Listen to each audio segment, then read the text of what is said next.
Movie के शुरुआत में हम एक बच्चे को देखते हैं। उसके बाद हम एक घर को देखते हैं जिसमें एक फैमिली नया नया रहने आया था। उस फैमिली में जोश और रेने नाम के दो हस्बैंड वाइफ होते हैं और जोश एक कॉलेज में लेक्चरर था। दरअसल जोश और रेने के 3 बच्चे भी थे। उनमें सबसे बड़े बेटे का नाम डॉल्टन था और डॉल्टन का फॉस्टर नाम का एक छोटा भाई था। डॉल्टन और फॉस्टर दोनों की एक छोटी बहन भी थी जिसका नाम कैली था। एक दिन रेने अपनी पियानो प्रैक्टिस कर रही होती है और उस पियानो के ऊपर एक बेबी मॉनिटर रखा हुआ था जिसका दूसरा हिस्सा कैली के कमरे में था, ताकि अगर कैली रोने लगे तो रेने को बेबी मॉनिटर के जरिए पता चल जाए। और फिर अचानक से पियानो के ऊपर रखे उस बेबी मॉनिटर पे कुछ अजीब सी आवाज सुनाई देता है। फिर रेने को कैली के रोने की आवाज सुनाई देती है तो रेने जल्दी से भाग के कैली के कमरे में जाती है तो वो देखती है कि वहाँ पे कुछ भी नहीं था। अब वो घर के ऊपर वाले कमरे पे जाती है और वो कमरा एक स्टोर रूम था। फिर जब उस रात को डॉल्टन सीढ़ियों पे बैठ के अपने टॉयज के साथ खेल रहा था तभी उस स्टोर रूम का दरवाजा अपने आप खुल जाता है। जैसा कि हमको मालूम है कि डॉल्टन एक बच्चा था और बच्चों में हर चीज को लेकर क्यूरियोसिटी होती है, जिस वजह से डॉल्टन उस स्टोर रूम में अकेले चला जाता है। हालांकि अंधेरे की वजह से उसे थोड़ा डर तो लग रहा था। अब उसे छत पे एक बल्ब नजर आता है तो डॉल्टन उस बल्ब का स्विच ऑन करने के लिए वहां रखे एक सीढ़ी पे चढ़ जाता है,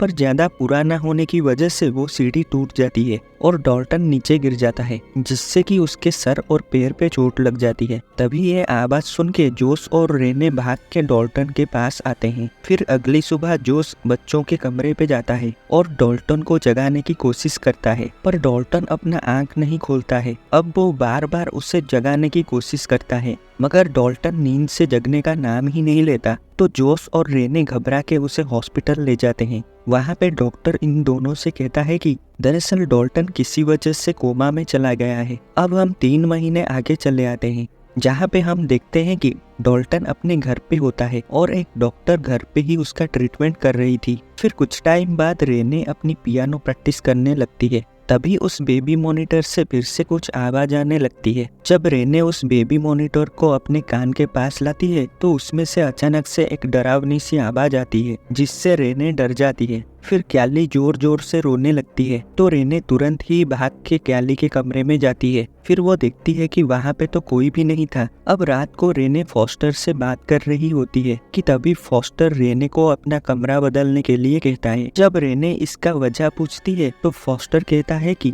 रात में डॉल्टन उठ के चलने लगता है और कमरे के बाहर से अजीब अजीब सी आवाज सुनाई देती है, जिस वजह से फॉस्टर को बहुत डर लगता है।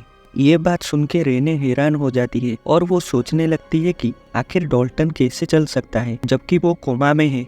अब रेने इन सब के बारे में जोश को बताती है। तभी कोई घर के मेन डोर को नॉक करने लगता है तो जोश नीचे चेक करने के लिए जाता है और जब वो दरवाजा खोल के देखता है तो वहाँ कोई भी नहीं होता। फिर रेने कैली के कमरे में जाती है तो वो वहाँ पे किसी को खड़ा हुआ देखती है और डर के मारे चिल्लाने लगती है। तो जोश जल्दी से भाग के उसके पास जाता है और जब वो उस कमरे में पहुँचता है तो देखता है कि वहाँ पे कोई भी नहीं था। अब अचानक से मेन डोर का अलार्म बजने लगता है और जोश जब चेक करने के लिए जाता है तो देखता है कि मेन डोर खुला हुआ था मगर वहाँ पे कोई भी नहीं था। अब अगली सुबह जब रेने डॉल्टन के बेड को साफ कर रही थी तो वो डॉल्टन के पैर के पास बेडशीट पे एक हाथ का निशान देखती है जो कि खून से बना हुआ था और ये देख के वो काफी घबरा जाती है। उस रात जोश नीचे सोफे पे सोता है क्योंकि पिछली रात की हादसे के बाद वो भी काफी परेशान था और रेने अपने कमरे में अकेले सो रही थी। तभी रेने को कुछ आवाज सुनाई देता है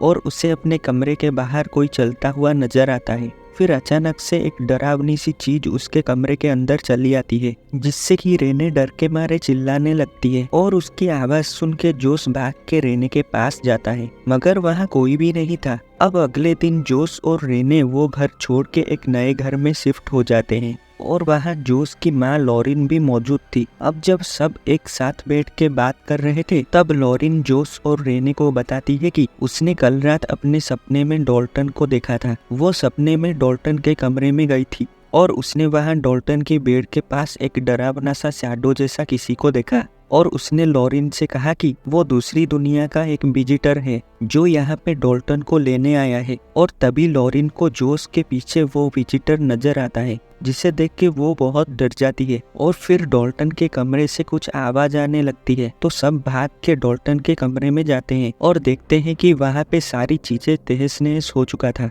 और डॉल्टन नीचे गिरा हुआ था। इस हादसे से सभी लोग काफी डरे हुए थे। अब लॉरिन किसी को उनकी मदद के लिए बुलाती है, तो वहाँ स्पेक्स और टॉकर्ड नाम के दो बंदे आते हैं और वो दोनों एक ड्राई फील्ड मीटर और एक यूवी लाइट डिवाइस से पूरे घर को चेक करने लगते हैं। फिर टॉकर्ड को यूवी लाइट डिवाइस से एक लड़की नजर आती है, तो वो घबरा जाता है और स्पेक्स से एलिस को बुलाने के लिए कहता है। अब वहाँ एलिस आती है जिसने स्पेक्स और टॉकर्ड को यहाँ पे भेजा था, और एलिस लॉरिन की बहुत अच्छी दोस्त भी थी। अब एलिस डॉल्टन के कमरे में जाती है, तो उससे वहाँ छत पे कोई नजर आता है और वो स्पेक्स को उसकी इमेज ड्रॉ करने के लिए कहती है। तो स्पेक्स एलिस के कहने के मुताबिक इमेज ड्रॉ करने लगता है। अब एलिस सबको बताती है कि दरअसल डॉल्टन एक ट्रैवलर था, यानी कि वो अपने स्पिरिचुअल बॉडी के जरिए दूसरी दुनिया में जा सकता था। फिर एलिस कहती है कि डॉल्टन का फिजिकल बॉडी तो यहाँ मौजूद है, मगर उसका स्पिरिचुअल बॉडी एक दूसरी दुनिया में है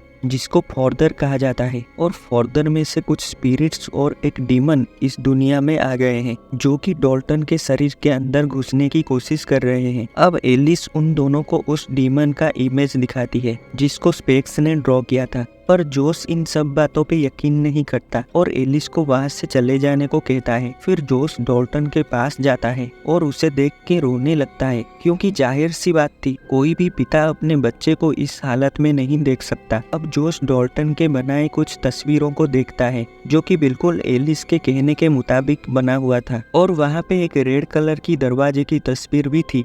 अब जोश बेबस होके आखिर में एलिस की बातों से सहमत हो जाता है और उसे मदद के लिए बुलाता है। अब एलिस सबको साथ लेकर डॉल्टन के कमरे में जाती है और अपनी शक्तियों के जरिए डॉल्टन से बात करने की कोशिश करती है, मगर अचानक से डॉल्टन उठ जाता है और सबको मारने लगता है। फिर एलिस जैसे तैसे डॉल्टन को शांत करवाती है। अब लॉरिन जोश के बचपन की एक फोटो लाके एलिस को दिखाती है, जिसमें जोश के पीछे एक बूढ़ी औरत की स्पिरिट होती है जो कि एक पैरासाइट थी। अब यहाँ एलिस के बातों से हमें पता चलता है कि दरअसल जोश भी एक ट्रैवलर था और बचपन में ऐसा ही एक हादसा उसके साथ भी हुआ था, और डॉल्टन को ये सारी खूबियाँ जोश से मिली है। अब एलिस कहती है कि अगर हमें डॉल्टन को बचाना है तो जोश को फॉर्दर में जाना होगा और वहाँ से डॉल्टन की स्पिरिचुअल बॉडी को इस दुनिया में लेके आना पड़ेगा।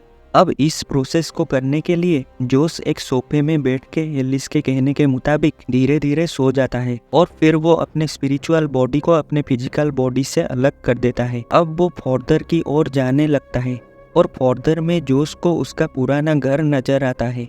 फिर जोश उस घर के अंदर चला जाता है और घर के अंदर वो बहुत सारे स्पिरिचुअल बॉडीज को देखता है। अब जोश घर के ऊपर वाले स्टोर रूम में जाता है, क्योंकि वहीं से तो इस सब की शुरुआत हुई थी। अब जोश को वहाँ पे एक रेड कलर का दरवाजा नजर आता है, जैसा कि उसने डॉल्टन के बनाए तस्वीर पे देखा था। अब जोश उस दरवाजे के अंदर चला जाता है तो देखता है कि उसके अंदर एक अलग ही तरह का जगह बना हुआ था, और जोश को वहाँ पे डॉल्टन की स्पिरिचुअल बॉडी नजर आता है। तो जोश भाग के उसके पास जाता है और देखता है कि डॉल्टन का पैर जंजीरों से बंधा हुआ था, लेकिन बहुत कोशिश करने के बाद जोश जैसे तैसे उस जंजीर को खोल देता है, पर तभी वो डीमन वहाँ पे आ जाता है। उसे देख के जोश और डॉल्टन डरे हुए थे। फिर अचानक से वो डीमन जोश पे हमला कर देता है, पर जोश किसी तरह डॉल्टन को उठा के वहाँ से भागने लगता है और भागते हुए वो उस घर से तो बाहर चला जाता है, मगर वो फॉर्दर से वापस जाने का रास्ता भूल चुका था। अब वहाँ मौजूद सारे स्पिरिचुअल बॉडीज उन दोनों को घेरने लगते हैं। तभी असली दुनिया में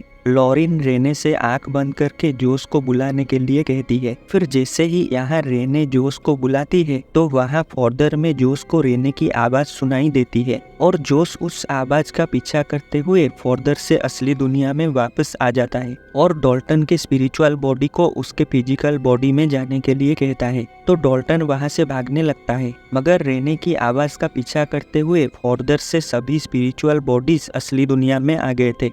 अब जोश को मिरर में वो पैरासाइट दिखाई देती है जो उसको बचपन में दिखाई देती थी। अब हम देखते हैं कि वो डीमन भी फॉर्दर से बाहर आ चुका था और अब वो डॉल्टन के स्पिरिचुअल बॉडी पे हमला कर देता है। उधर जोश अपने फिजिकल बॉडी में वापस आ जाता है और इधर डॉल्टन भी जैसे तैसे अपने फिजिकल बॉडी में वापस आ जाता है। फिर वहाँ पे सब नॉर्मल हो जाता है और जोश और रेने दोनों डॉल्टन को सही सलामत देख के खुश हो जाते हैं। अब जोश अपने बचपन के सारे फोटोज एलिस को दे देता है क्योंकि वो उन यादों को भुला देना चाहता था। फिर एलिस को जोश के अंदर कुछ बदलाव नजर आता है तो एलिस चेक करने के लिए जोश का फोटो खींच लेती है, जिससे गुस्सा होके जोश एलिस का गला दबा के उसे मार देता है। अब थोड़ी देर बाद जब वहाँ रेने आती है तो वो एलिस के डेड बॉडी को देख के घबरा जाती है।